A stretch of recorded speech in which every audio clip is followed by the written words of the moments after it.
podcast with the three money amigos. You have two-thirds of us here today. Myself, Brent Simpson, co-founder of Investing Education Academy, along with Leon Noble. And I am joined by Joy Sistrunk of Premier Group. We're a CPA and we're happy to be back. I think this might be the first time, this might be the first one we've done this year. So together. No, together. Okay, together. Together. Yes. And we are missing Attorney Beverly Winstead. For anybody who's like the third money amigo is missing, yes. If you need to reach her, she can be reached at www.irshelpattorneys.com.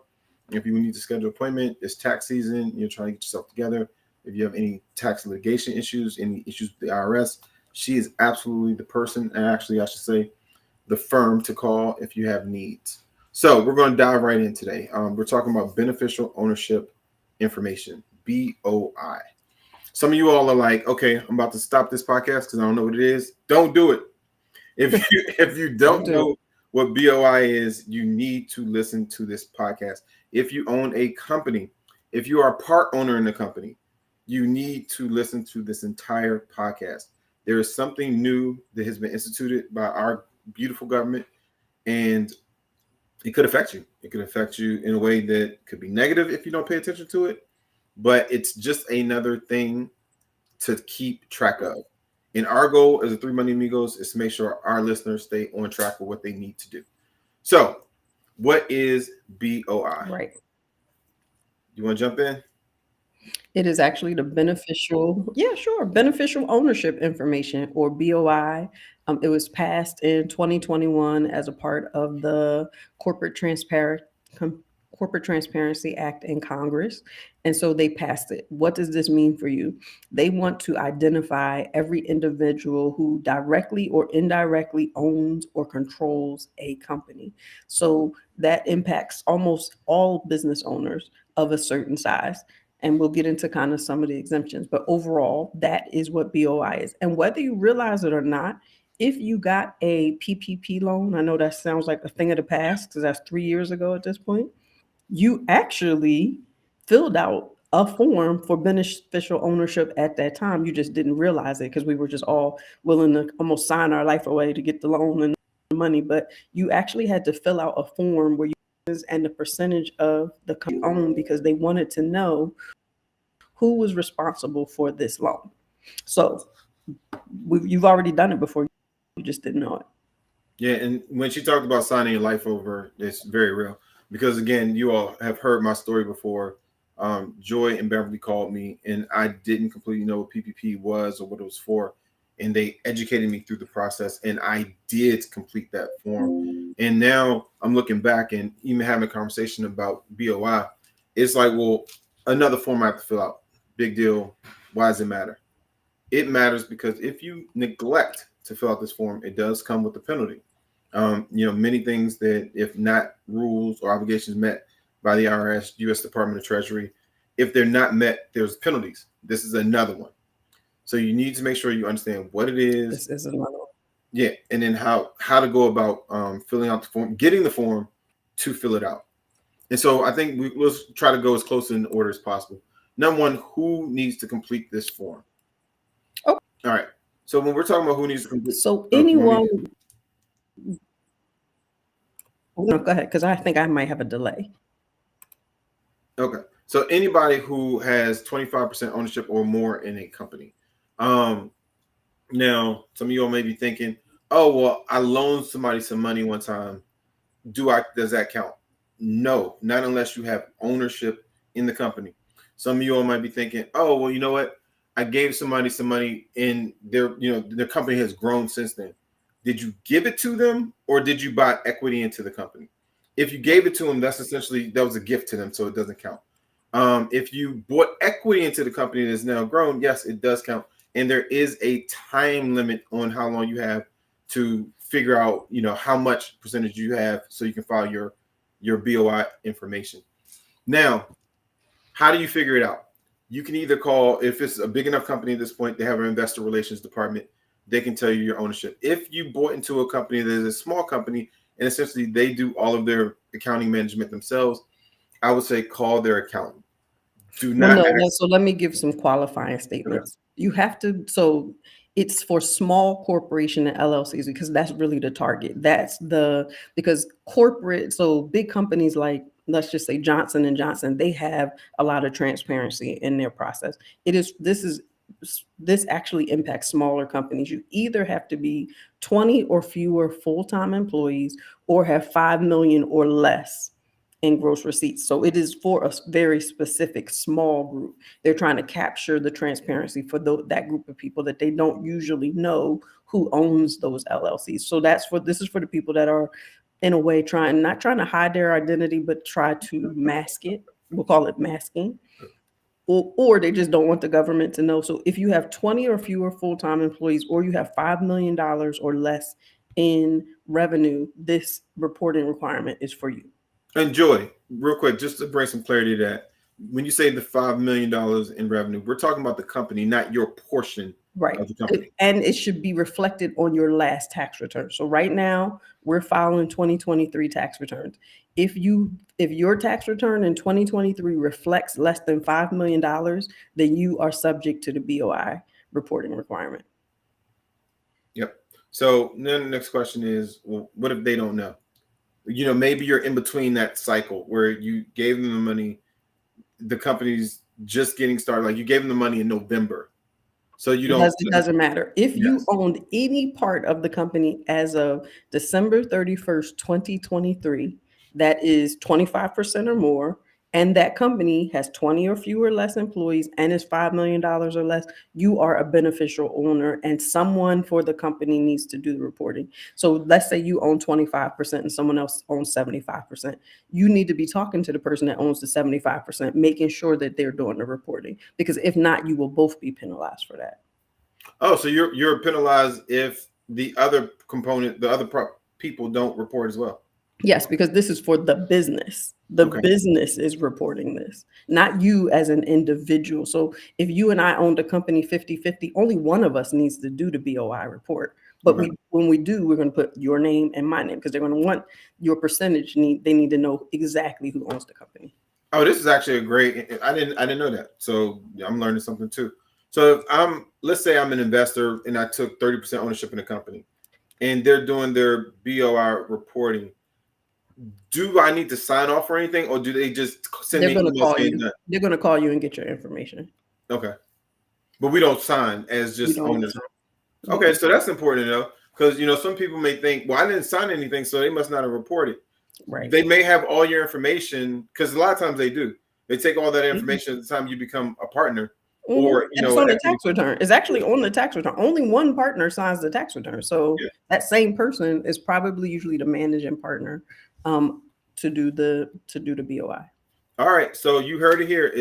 As of December 31st, if you have owned 25% or more of a company, LLC, smaller company producing 5 million in revenue or less, or has 20 employees or less, is it and or? It is and at the moment. Now, we're still getting, I will say, this is a qualifying topic. We're still getting a lot of information on it. And so as we get more information, we will continuously update you on this because the legislation and the detail for it is still kind of evolving. Okay. And, talking about the fact that the company, or more likely the company, is going to file for everybody involved. If they miss the deadline, is the company required to pay the penalty or each person? Probably the company. Since that no one's in violation yet, because if you had your business before January 2024, you have until January 1st, 2025 to file your BOI report, which takes about 15 to 30 minutes to do. If you are a new entity, if you start a business today at February 20th, then you have 90 days from that date to file the BOI. So we haven't seen them apply the penalties yet. All we know right now is that it's $500 a day, and it can be a criminal fine of $10,000. That is how it's being applied right now. So usually we would assume it's at the company level, but I can't be sure at this point in time. Yeah, and $500 a day is significant. So, if you all are listening to this, put some pressure on those companies. Don't think, oh, well, they'll get to it or it's no big deal. you have an interest in making sure this gets taken care of, Yes. because as stated, we still don't know exactly how the penalty will be applied. So $500 per day Per day. is significant for anybody. Yeah, it is. And there's no fee to file the BOI on the company side. There It is a is. fee if you don't. There is. And in addition to that, people like myself and Beverly, at the moment, we are being told by our insurance providers and our professions not to file this form on behalf of clients because we're not sure of the legal ramifications yet. And so we can kind of assist you and give you broad overviews of maybe the questions that they're answering or they're asking, which maybe one day we'll do maybe a live test case of it, but we can't actually fill the form out for you and submit it because that may constitute legal advice. So that is something to note as well. Yeah, so that means that there is some definite self-governing that has to happen in regards to getting this done. And trust me, you all who you helped a family member, maybe it was a startup company, and you think they have everything together. If you're listening to this, make the call and just ask, hey, have you all taken steps towards filing the BOI? Because I heard a podcast with Three Money Amigos, and I want to make sure that it gets filed because I do have a 25% or greater stake in it. And if they say, well, yeah, we're handling it, ask the question, when are you filing? And call back and confirm that. Things come up, people have good intent, business happens. Make sure you make sure your invested interest is responsibly being managed. And for those of you all who are like, okay, well, I have a company and I don't know where to go to get the form. We are not going to post the link, but I will tell you what it is. It's BOIE filing.fincen FinCEN.gov. Again, you can go to BOIE-filing.FinCEN.gov to find the forms. Once you do it, if you need help or if you need, just a reference, you probably can YouTube a million videos on it. We're at some point we'll do probably a live case study, but we don't have one yet. So make sure you do your due diligence to make sure you get it filed.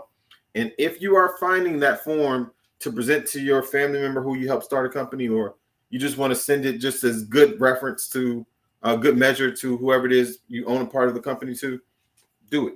If you feel it, do it.